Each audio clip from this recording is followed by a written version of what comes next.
அதனால் மேலே வருவதற்கு கூட வழி இல்லாமல் இருந்திருக்கிறார்கள்.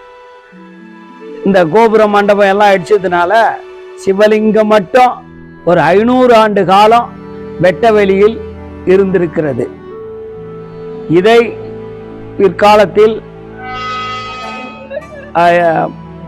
என்னுடைய தந்தை ராஜா சுவாமிகள் நெய்தீப முனிவர் என்று அழைக்கப்பட்டவர் 63 ஆண்டு காலம் இந்த மலை மீது வெட்டவெளியில் இருந்த சிவனுக்கு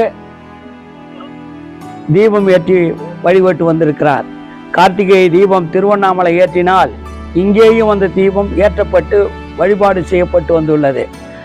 எனவே அவருடைய வேண்டுதல் பலித்து நானும் IAS பரீட்சையில் வெற்றி பெற்று கர்நாடக மாநிலத்தில் 30 ஆண்டுகள் பணி செய்து ஓய்வுக்கு பிறகு நான் இங்கு முழு சுவாமிஜியாக கோயிலிலே சிவகோகி மடம் என்ற மடத்தை நிறுவி பக்த கோடிகளுக்கு அருளாசியும் விபூதி பிரசாதமும் வழங்கி அவர்களை நன்னெறியில் இந்து மத கோட்பாடுகளுடன் சிவனை தலைவனாக வைத்து வணங்குகின்ற பேரொருளை தந்து வருகிறேன்.